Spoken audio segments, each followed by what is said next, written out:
Hi, this is Jim from Trek World, and today we're going to use this auction catalog to answer one of the more perplexing questions that has existed in Star Trek fandom since the early 1970s, namely, who made Spock's ears? The following program is brought to you in living color.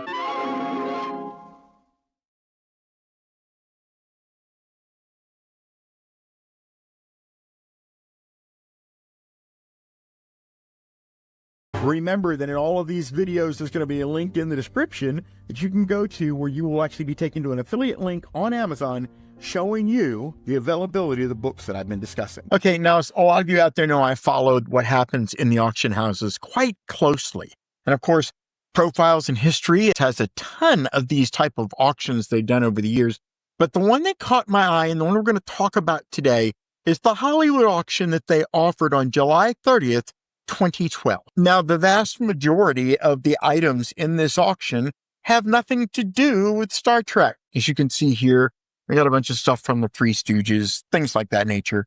But there were Star Trek items in the auction itself. For instance, one of Bill Shatner's gold tunics was available in the auction, and 4 of the sheets that Greg Thompson had of the original decals that he was given when he borrowed the Enterprise for Golden West College back in the early 1970s. But deep within this book was another Star Trek artifact that was not part of the lots that were listed as being from Star Trek. It was actually part of the Planet of the Apes collection. Now, for those of you wondering, how did a Star Trek item end up being sold as part of the Planet of the Apes collection? For the answer to that, we have to go back to the earliest years of Star Trek, and in particular, to the difficulty that Fred Phillips had making ears for Leonard Nimoy. They had made several different sets, and Leonard was not very pleased with them at all. They were painful. They took a long time to get into. It literally was affecting him and his performance and his whole mindset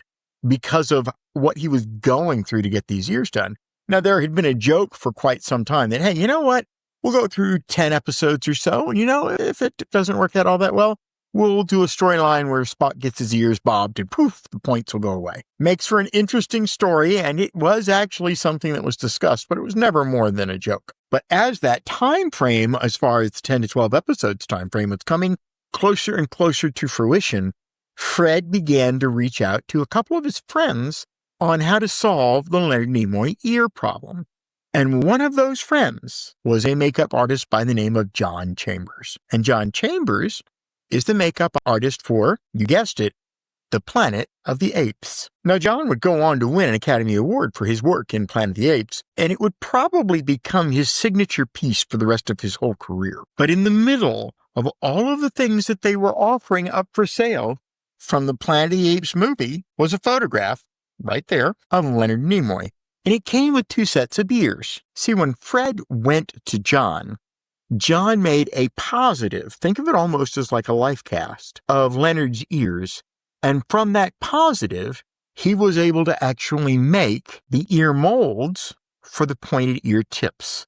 And these would turn out to be the tips that made the difference. Now, this story has gone around over the years in several different manners. Herb Serlo had long said for many years that that's exactly what happened. That Fred went to John made the ears, gave them back to Fred. Fred was able to duplicate the ears using those positives, and Leonard lived happily ever after. Now, some convention stories going back almost as far said that they were actually created by Gene Roddenberry. No, they weren't. But I think that there's just a slight chance here that we are misinterpreting what was actually being said back in those days.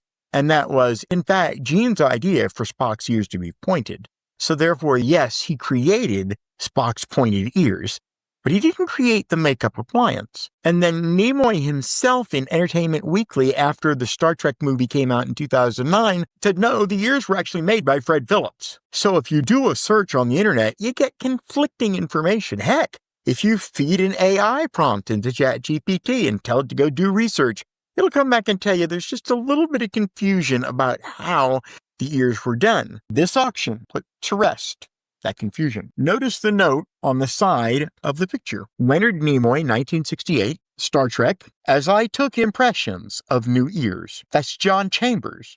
in the photograph. This was actually sold as part of the collection of John Chambers in this auction. And this photograph answers once and for all who created Spock's ears. So now let's get up with the fun stuff.